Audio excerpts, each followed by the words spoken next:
በላጭ ነው መተው በላጭ ነው ነገር ግን ብትሰራው ደግሞ ችግር የሌለበት የሆነ የበላጩ ተቃራኒው ማለት ነው የበላጩ ተቃራኒው خلاف الاولى ይሉታል ሁለቱንም መስራት ይቻላል ባጭሩ ሁለቱንም መስራት ይቻላል መተውም መስራቱም ይቻላል ነገር ግን መተው በላጭ የሆነበት خلاف الاولى ይባላል ሶስተኛው የሸሪዓ ብይን አይነት ደግሞ ወመክሩሃቱን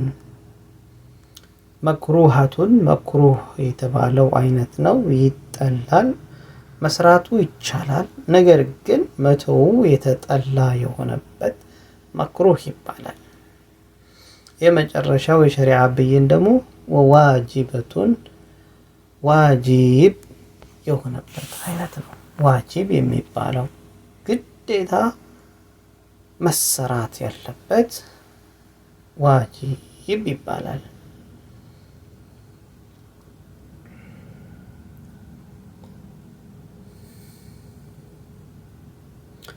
እሺ فالمباحة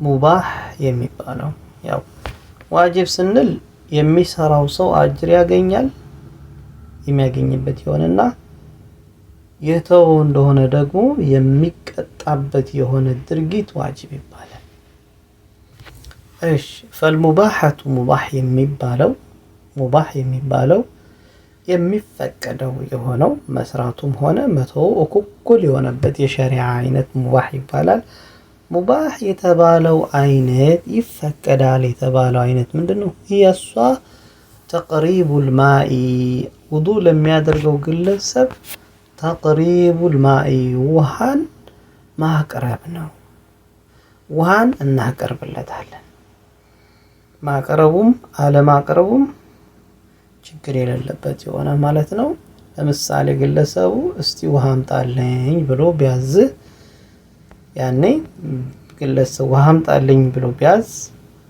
ሙባህ ነው ይሄባባሉ ማለት ነው አፈረንም ቢሆን በዚህ መልኩ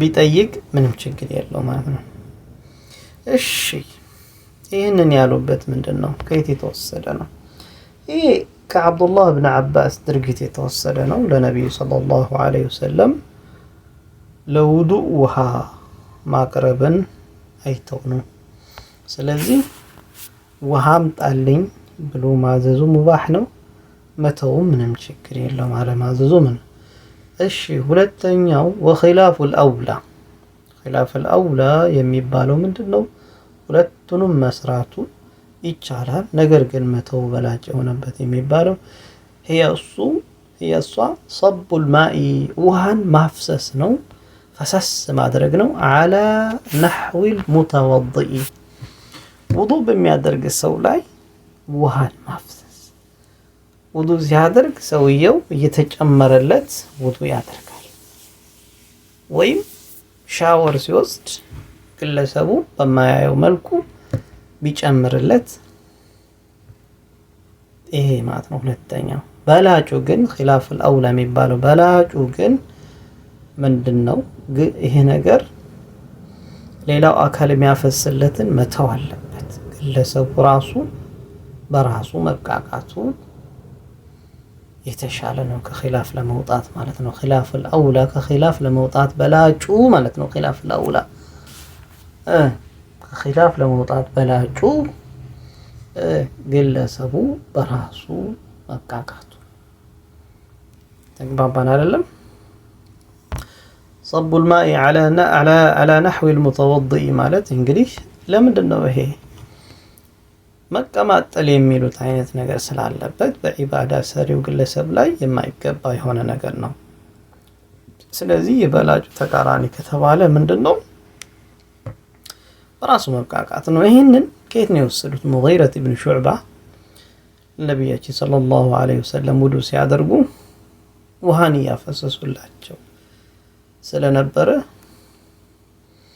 እንዴት ነው ታዲያ ይሄንንስ እንዴት ታደርጉታላችሁ ለምን ነው አይቻልም ምትሉ የሚል አይነት ነገር ሊመጣ ይችላል ይሄ በምን መልኩ ነው የሚመለሰው የነቢዩ ሰለላሁ ዐለይሂ ወሰለም ድርጊት ሙጊራ እብን ሹዕባ ሲያፈስላቸው ነቢዩ በሰው መታገዛቸው ውዱእ ላይ ለምንድን ነው ሲባል በምን መልኩ ተፈስሯል?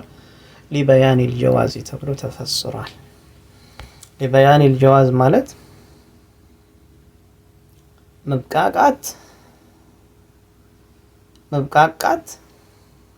መብቃቃት በሌላ ሰው መብቃቃት ይቻላል የሚለውን ለማስተማር ነው። የአላህ መልእክተኛ ሙጊራ ብን ሹዕባ ሲያፈስላቸው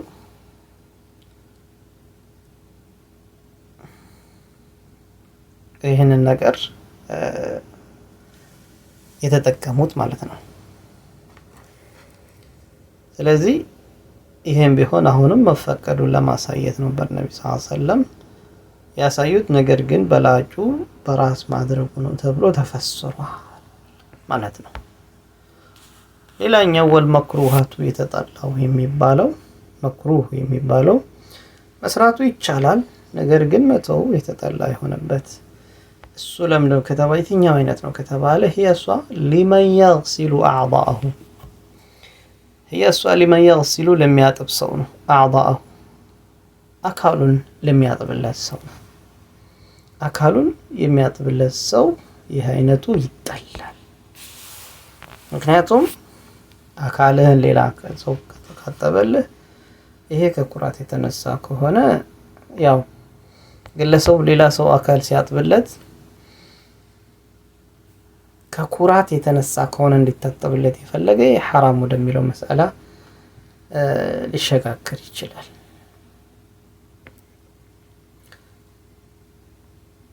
ካልሆነ ግን አሁንም ይጠላል የሚለው ባለበት ይቀመጣል። እንደው መስራቱ ይቻላል፣ ነገር ግን ይጠላል የሚለው ነገር አለ። የመጨረሻው ደግሞ ምክንያቱም ይሄ ነገር حتى ራሱ አጣቢው ማለት ነው የሚያጥብህ አካልህን የሚያጥብህ አምረድ ቢሆንም ራሱ እንኳን አምረድ ማለት ስሜት የለሽ የሆነ ሰው እንኳን ቢያጥብህም እንደው የሱ ማጠቡ ላንተ ይጠላል ነው። በተለይ አንተ እንዲታጠብልህ የፈለከው ከኩራት የተነሳ ከሆነ ወደ ሐራምነት ነው የሚሄደው። ከኩራት ካልሆነ ግን ምንድነው የሚሆነው? ቀጥታ ይሄ ነገር ይጠላል፣ በራሱ መብቃቃት የተሻለ ነው ብለው ይሄዳሉ። ወልዋጅበቱ ዋጅብ የምትባለው ደግሞ የመጨረሻዋ ግዴታ ቅሮት የሌላት በታገዝ የሚባለው ህየሷ ሊልመሪድ መሪድ ማለት የታመመ ሰው በሽተኛ ሰው በራሱ ማድረግ ካልቻለ ሰዎች እንዲያግዙትና እንዲያደርጉለት መጠየቅ ዋጅብ ግዴታ ይሆንበታል። ዋጅብ ወይም ግዴታ ይሆንበታል። እሺ ይህ ግለሰብ አሁንም ቢሆን በነፃ ውዱእ ወይም ተየሙም የሚያስደርገው ሰው ካጣ በነፃ ማለት ነው ውዱእ ወይም ተየሙም የሚያስደርገው ሰው ካጣ ታማሚው ግለሰብ ገንዘብ ካለው ገንዘቡን ከፍሎ ውዱእ ማስደረግ ይወጅብበታል። ገንዘቡን ከፍሎ ውዱእ ማስደረግ ይወጅብበታል። የዚህን ያክል ሂደዋል። መሪድ ማለት عند العجز በሚሳናው ጊዜ በቃ ተሳነው አቅም አጣ፣ ካፒታል አለው መጠቀም አለበት። ያንን ነገር መጠቀሙ ዋጅብ ይሆንበታል። አጣቢው ግለሰብ ለምሳሌ የሚያጥበው ግለሰብ ውዱእ የሚያስደርገው ግለሰብ ወይም ተየሙም የሚያስደርገው ግለሰብ ክፍያ የሚያስፈልገው አይነት ከሆነ መታጠቡ ግዴታ ስለሆነበት አድራጊውን አካል ከፍሎ ይታጠባል ማለት ነው። ይሄንን ማስደረጉ ዋጅብ ይሆንበታል ማለት ነው። መሪድ አቅም ካጣ የታመመ ሰው አቅም ካጣ አጥቆል በሌላ ሰው ውዱእ እንዲደረግለት አድርጉልኝ ማለቱ ለሌላ ሰው ይወጅብበታል። እነዛ ሰዎች እንኳን የሚያደርጉለት ነገር ውሃም ይሆንም ይጠቀሙ ውዱእ ተየሙሙም ይጠቀሙም ለውዱእ ከፍያ ያስፈልገናል ካለ ይሰጣቸዋል ለሰዓታቸው። ወይም ሰውየው ደግሞ እኔ እከፍላችኋለሁ ካለ ከፍሎም ያስደርጋል ማለት። በዚህ መልኩ ሸሪዓ ነገሮችን በደንብ ይተነትናቸዋል ማለት ነው። ባረከላሁ ፊኩም።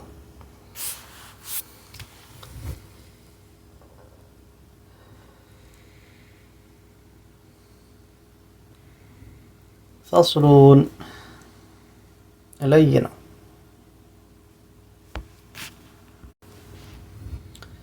ፊማ ተጅቡ ዘካቱ ፊሂ እንግዲህ አሁን ስለ ዘካ ርዕስ ልንገባ ነው። ዘካ ስለ ምጽዋት እንግዲህ ከእስልምና ማዕዘናቶች አንደኛው ማዕዘን ስለሆነው ስለ ዘካ ልናይ ነው። አመታዊ በእያንዳንዱ ሙስሊም ግዴታ ያለበት ለኢስላም የሚያወጣው ወጪ እናያለን። ፈስሉን አሉ ሙአሊፉ ለይ ነው።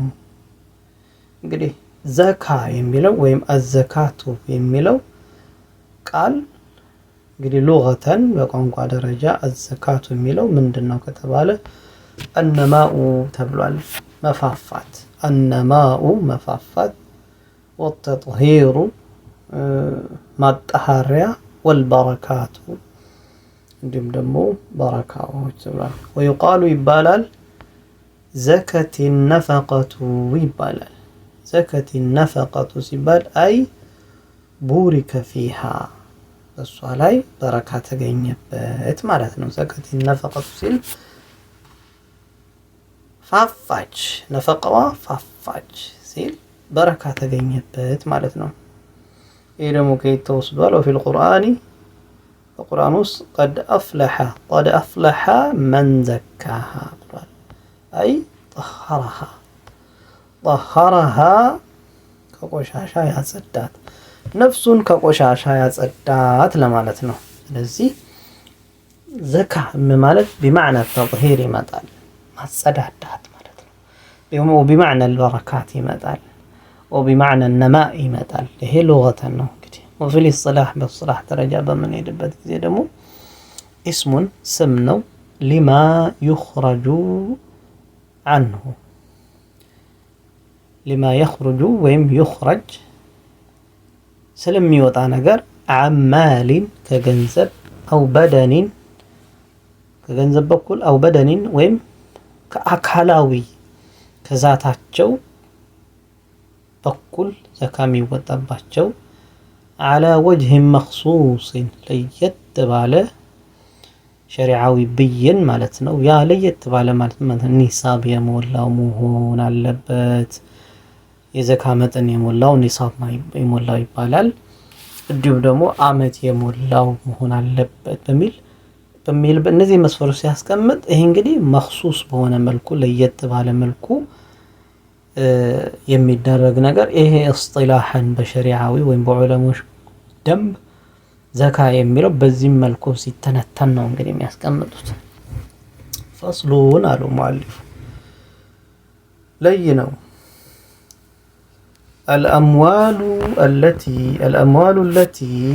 አልአምዋሉ ገንዘቦች ወይም ንብረቶች አለቲ ያቺ ተልዘሙ ፊሃ አዘካቱ ዘካ ማውጣቱ ግዴታ የሚሆንበት ተልዘሙ ግዴታ የሚሆንባቸው ፊሃ እዛ አዘካቱ ዘካ ሊወጣባቸው ግዴታ የሚሆኑ ንብረቶች አይነት ሲተቱ አንዋዒን 6 አይነት የንብረት አይነቶች ናቸው። ዘካ የሚወጣባቸው ዘካ ሊወጣባቸው ግዴታ የሚሆኑ ገንዘቦች 6 አይነት ናቸው።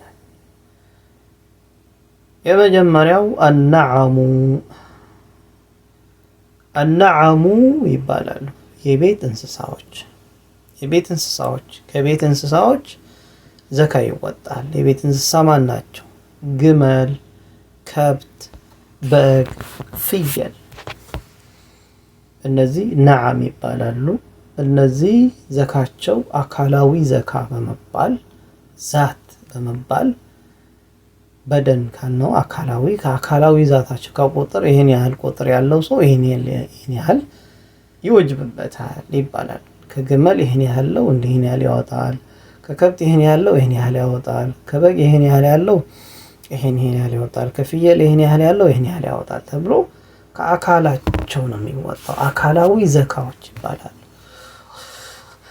ሁለተኛው የዘካ አይነት ወነቅዳኒ፣ ሁለቱ ነቅዳን ማለት ብርና ወርቅ ወይም ደግሞ እነሱን ተክቶ የመጡ ነገሮች ከመጡ ነገሮች ዘካ ይወጣል። አሁንም ቢሆን እነዚህ ነቅዳን ስንል ብርና ወርቅ አካላዊ ዘካ ናቸው። ከአካላቸው ነው የሚወጣው። ይሄን ያህል ግራም ያለው ሰው ይሄን ያህል ያወጣል። ከዛታቸው ነው የሚወጣው። ሌላኛው ሶስተኛው ደግሞ ወልሙዓሸራቱ፣ ሙዓሸራት የሚባሉት ደግሞ 1/10 የሚወጣባቸው የሆኑ እጽዋቶች፣ ሙዓሸራት ጥራጥሬዎችና ፍራፍሬዎች ለማለት ነው። አሁን ከጥራጥሬዎችና ከፍራፍሬዎች 1/10 ነው የሚወጣው።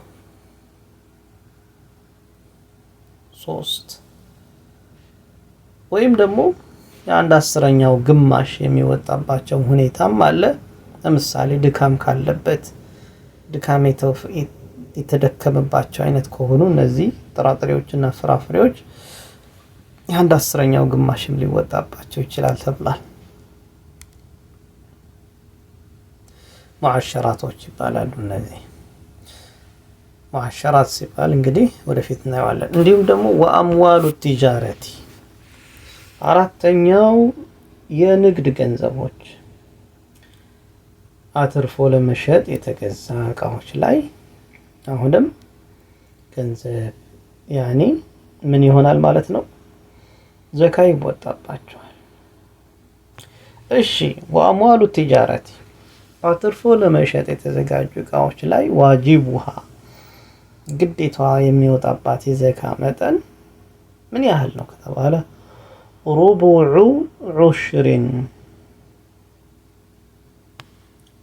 ዑሽሪን ቂመቲን ተብሏል።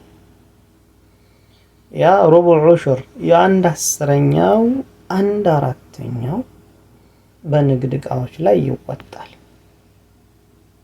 የ1/10 1/4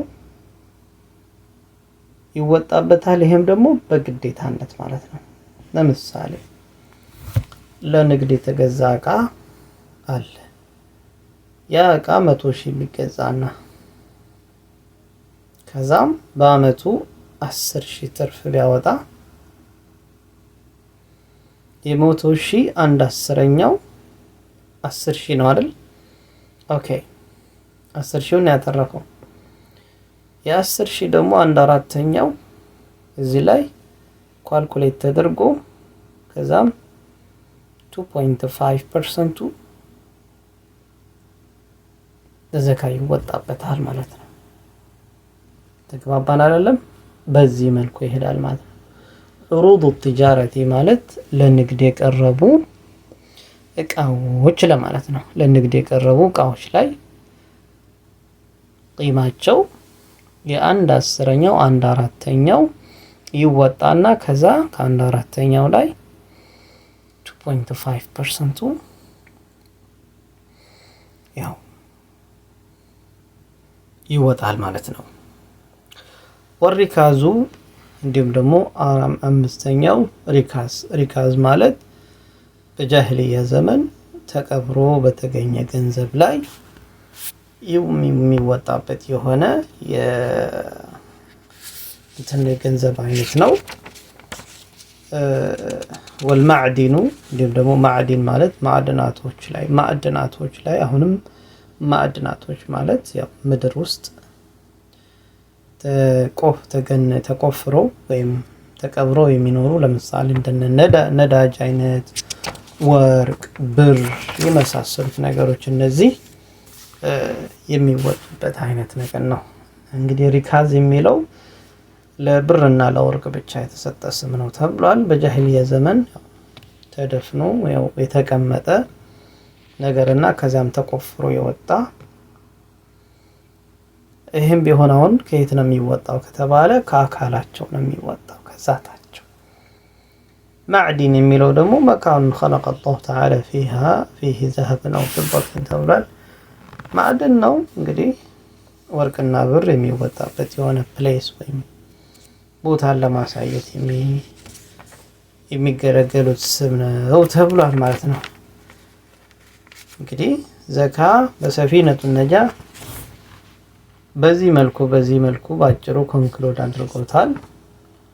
እንግዲህ የመጽሐፉ ባለቤት ሳሊም ኢብኑ አብዱላህ ኢብኑ ሱመይር የሚባሉት እስከ ኪታቡ ዘካ ድረስ ሰፊነቱን ነጃን አዘጋጅቷል። ከዚህ በኋላ ያለው ያዘጋጀው ደግሞ ማለትን ጾምንና ሐጅን የጨመሩት የካሽፈቱ ሰጃ ሸርሐቺ የዚህ ኪታብ ያስኩት ሰፊነቱን ነጃ ሸርሑ ካሽፈቱ ሰጃን ያዘጋጁት ሙሐመድ ነወዊ ኢብኑ ዑመር አልጃዊ እንግዲህ ሙሐመድ ነወዊ ናቸው። ኢብኑ ዑመር አልጃዊ እንግዲህ የሷሂቡ ካሽፈቱ ሰጃ ባለቤት ናቸው ያዘጋጁት ተብሏል ማለት ነው። ከዚህ ቀጥሎ ያለው ያዘጋጁት እንግዲህ ኪታቡ ሲያም ብሎ ነው የሚጀምረው። هذا وصلى الله وسلم على نبينا محمد وعلى آله وصحبه أجمعين.